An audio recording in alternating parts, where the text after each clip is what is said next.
cando se fala de escarda, non, é que o seu control é dun 80%, pois eu creo que non. Teño fincas onde se pode ver que o mesmo control que coa química ou superior en algúns casos, deixando a un lado, eso sí, esas malas ervas que nacen, vale, que xerminan de moi abaixo. Podemos mencionar aquí a xunca, vale, que sería para outro capítulo, e que si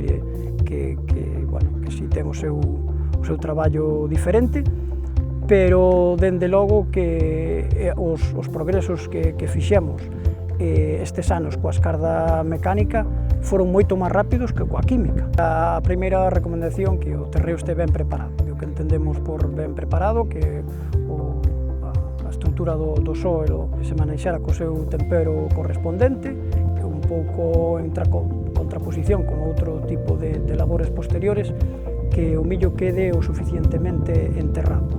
Veremos que algún dos equipos ten que traballar a 3-4 centímetros de profundidade, do cal non podemos ter aí o millo posto, vale? Ten que estar un pouquiño por abaixo. O día de hoxe probamos tres equipos, un que primeiro podemos non considerarlo estritamente escarda mecánica, vale? Que o que nos vai permitir en condicións un pouco non tan favorables para facela airear un pouquiño a terra, que nas condicións galegas, que moitas veces temos un exceso de humidade, ou se temos problemas de costra, que é nunhas sementeiras tardías. No caso da eixada rotativa, que é un equipo que pódese utilizar desde a sementeira hasta 6-7 follas, vale? Donde nun primeiro momento e no último dese estadio, que hai que manexalo con un pouquiño máis de cuidado,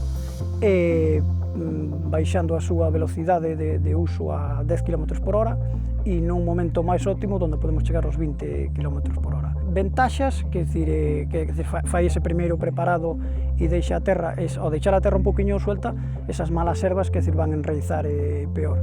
Pero se nos pasamos na regulación e na profundidade de traballo, podemos xerar case o que sería unha sequía, que a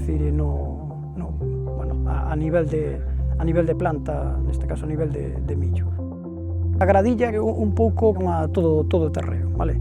Podémola utilizar desde que ainda o millo non xerminou, cando o millo ten 3-4 follas, que é un momento ideal para utilizalo, incluso en momentos posteriores, desde 6-7 follas, e dependendo do ano e dependendo incluso da variedade de millo e de como este abonado, podemos seguila empregando.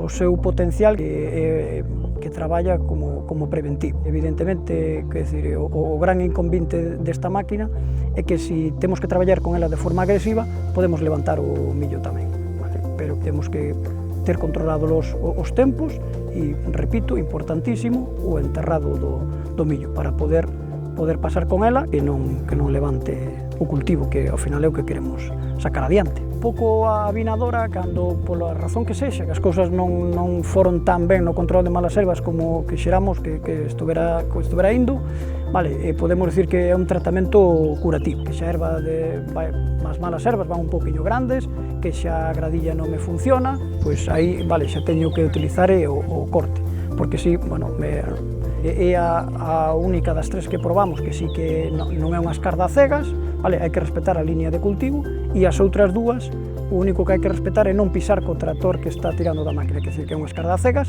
e non hai que respetar liñas de cultivo.